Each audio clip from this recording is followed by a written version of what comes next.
Ever get that feeling like some albums, they're less about the music and more like, I don't know, a philosophy lecture hiding in plain sight? Yeah, I know what you mean. That's J Electronica's Act Two for you. Absolutely.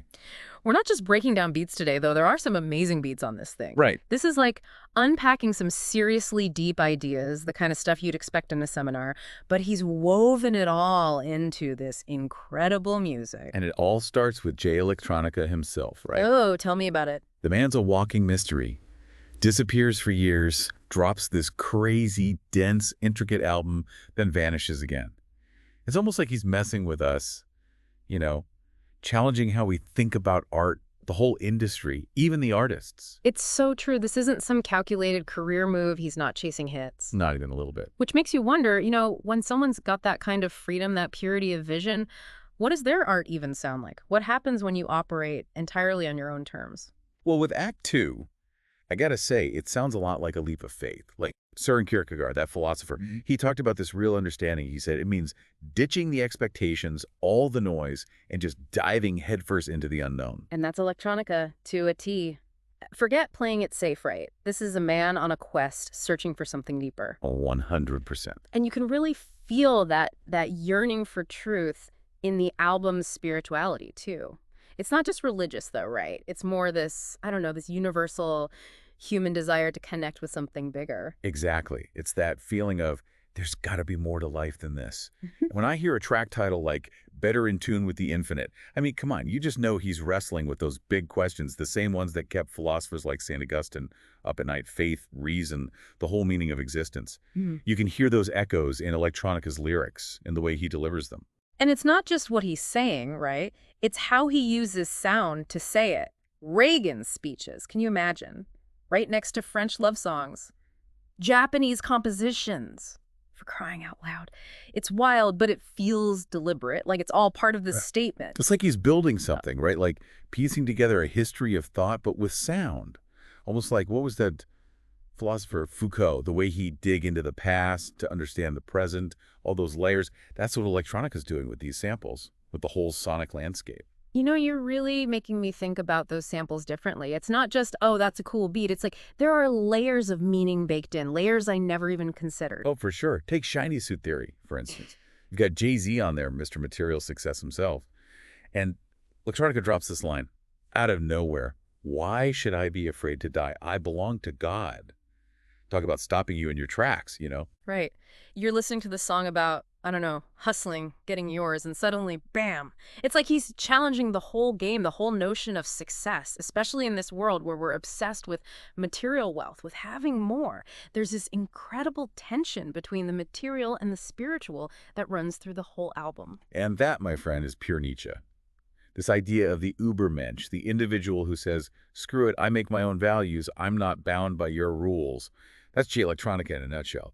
He's not playing anyone's game but his own. It's bold, though, isn't it? And maybe a little isolating when you think about it. You can hear it in tracks like The Blinding, this sense of being misunderstood, of seeing the world differently from everyone else. Is that part of the deal? Does genius always come with the side of loneliness? I feel like he's wrestling with that on this album.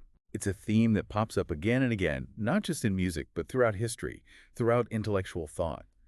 Even Nietzsche himself said, the Übermensch, he often exists beyond the comprehension of everyone else. Maybe that's the price you pay, for seeing the world through a different lens. It's like he's saying, this is what it feels like to be inside my head, Yeah. And it's powerful, but it's not all like existential crisis and Nietzsche quotes. There's this whole other layer to Act Two we haven't even touched on yet. Oh, absolutely. And it's huge. This isn't just some philosopher picking up a mic. This is someone rooted in something much bigger. Exactly. The way he brings in Black history, Black thought. It's central to his whole message, 100%. You can't separate the two. Right. When he name drops Elijah Muhammad, Malcolm X, Marcus Garvey, it's not just to sound cool. These aren't just random references. Not at all. Those are like guideposts, man.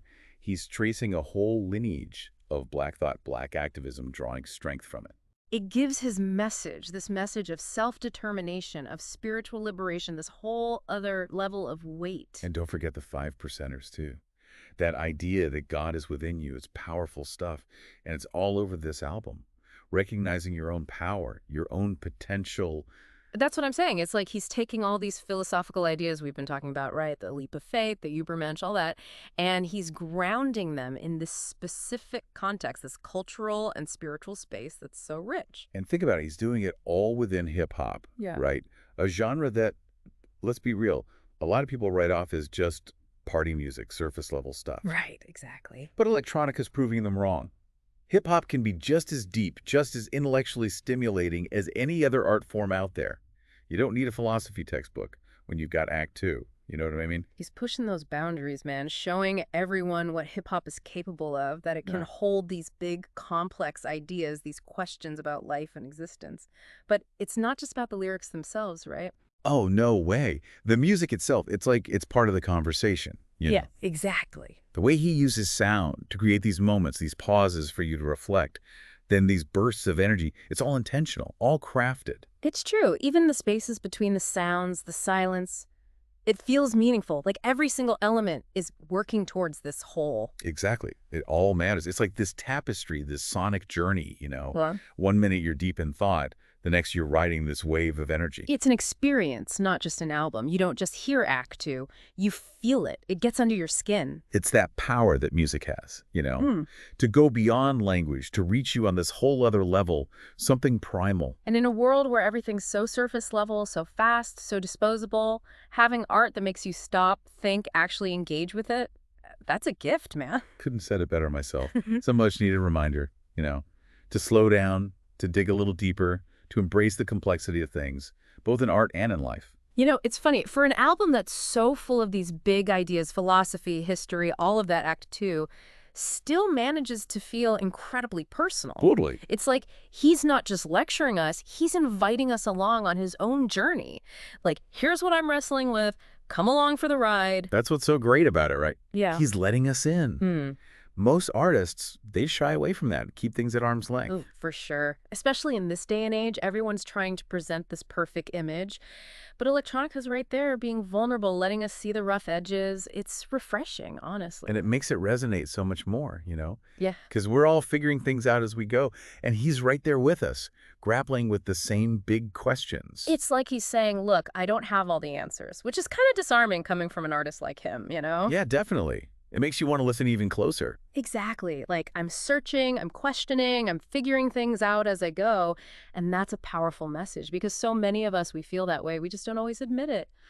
He's not preaching, that's for sure. He's exploring, and he's taking us along for the ride. And it sticks with you. Act Two, it's not just an album you listen to, it's an experience you have. You almost have to dive back in, unpack it layer by layer. It demands that from you in the best way possible. And honestly, how often do we come across art, music especially, that makes us want to put in that kind of work? Right. You don't just passively consume it, you live with it. And that's what makes it important. Yeah. It's a sonic tapestry. It's got all these threads running through it. Hmm. Philosophy, history, personal reflection, raw talent, the whole 9 yards. It's proof that hip hop can be so much more than just beats and rhymes, that it can hold these complex ideas, these conversations about what it means to be human. And not just hold them, man, but elevate them. This is music you can spend a lifetime unpacking and still find something new. It really makes you wonder, if something like Act Two can exist, something that brings together these worlds that we think are so separate, what else is out there? What other unexpected masterpieces haven't we discovered yet? That's what I love about music, man. You just never know. There's always something new to discover, something to challenge you, something to make you see the world a little bit differently. Couldn't have put it better myself. So, if you haven't already, do yourself a favor, spend some time with Act Two, let it wash over you. It might just change the way you see the world, or at least the way you hear it.